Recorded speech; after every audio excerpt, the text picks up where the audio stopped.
Deadbug's an incredible exercise for the abs, and to put you in the right position and posture for a lot of other exercises, anything from squats, deadlifts, kind of push-ups.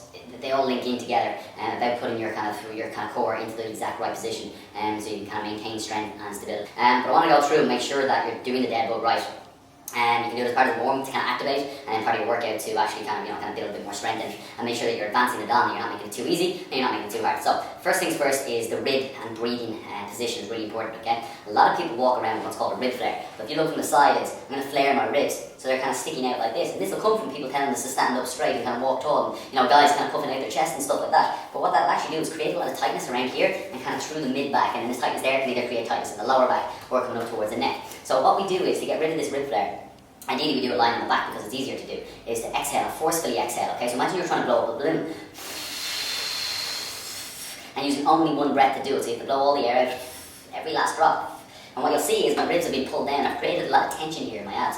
So I'll do that again, there's the rib flare, and then as I start to breathe out, now I'm tight and strong. Basically, the muscles that are used to forcefully exhale are your external obliques, so they kind of attach to your ribs here, pull down, attach to your ribs and pull down here. So getting them tight and strong will kind of put you into a kind of better position on the ribs, okay? And the idea is to maintain that then when you try and breathe in. That's the tricky part, because when you breathe in, and if you're used to having a rib flare, you'll try and go and breathe heavily with your upper chest and actually kind of almost pull in down here when the inverse should happen in terms of breathing. So we should always breathe through the belly. Kind of three-dimensionally, so we kind of breathe this way and that way, so kind of in all different kind of planes of direction. So that's stuff to practice on first of all. If you can't maintain that, don't progress the Deadbug on too much. The next thing is kind of the lower portion of the body, to kind of make sure we're going to go here. So around the kind of waist and the pelvis. So a lot of people walk around an anterior tilt, arching the lower back, so we want to rotate, tuck your tailbone. Imagine like a dog tucking its tail between its legs as well. So you do that to create what's called a neutral spine. We don't want to overdo it, so we're kind of really overly tucked, but we obviously don't want to be in this position either. So we're looking for a kind of a moderate neutral spine, if you will. Helps by squeezing your bum, and then what will also help you is to make sure that your kind of lower back to mid back stays on the ground the entire time while you're doing the Deadbug, okay? So that's our position, and essentially what we're doing is we're getting the bottom position up and the ribs position down, so they're kind of ending up facing each other as opposed to away from each other. So if you see my hand positions going up from here to here, and we're creating a lot of tension, stiffness and tightness in the core, in your abdominals to provide you with that strength and stability. So I'm going to show you kind of on the ground now in terms of how to progress it, what to do, what to look out for, and kind of how to maintain your right position. So like I said, getting the right position for the Deadbug is the most important part of the movement. If you don't have the right position, the exercise becomes less and less effective. So most people, when you kind of get there, they have some sort of a tilt in the pelvis, this anterior tilt, arch in the lower back, and rib flare. Okay, now I'm really doing it excessively, so I can put my whole arm underneath my lower back here, but there'll be some sort of semblance of that. So tuck the tailbone, okay? It's called posterior tilt in the pelvis. Think about a dog tucking his tail. That'll flatten your lower back into the ground. Then with this rib flare, we're going to breathe out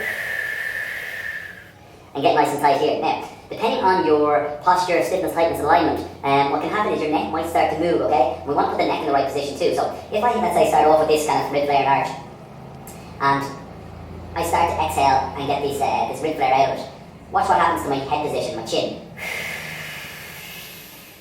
Okay? So you see my neck's completely moved. Now, I still have this arch in my lower back, so I've still got an anterior tilt here. Now watch what happens as soon as I get rid of the tilt, it's much easier to position my neck into the better position. So, roll the pelvis, so you're kind of tucking the tailbone, breathing out, flattening the ribs, chin is tucked, so you're kind of a nice neutral alignment, okay? From here then, keeping this tightness, we're going to lift one knee up and lower it back down. This is level 1 Deadbug.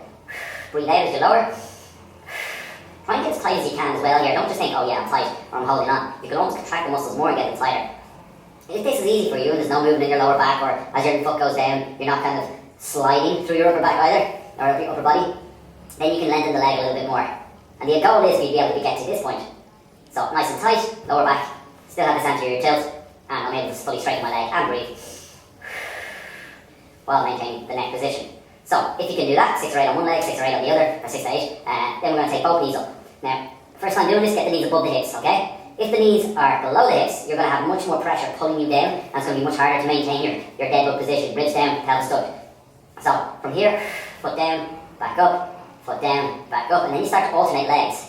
So by doing that, you're basically using different sides of your body, and your body has to respond more, as opposed to just doing the one leg each time. So by alternating legs, it makes it tougher.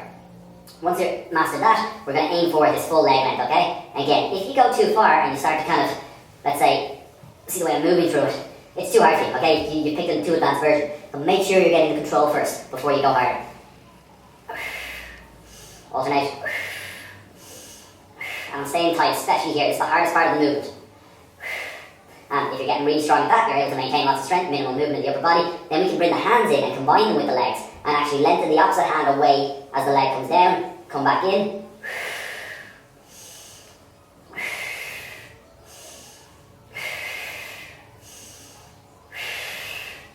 Like so. And again, as you go out, it's going to get much, much harder because you're pulling from upper and lower now. You have to be really, really tight. Any little arch in the lower back, excess movement in the upper body, and yeah, just regress the exercise a little bit before you kind of start pushing yourself, because if you do it and think, oh yeah, this is easy, but I've got an arch in my lower back, you're not going to get the benefits from it. Okay, that's your dead bug.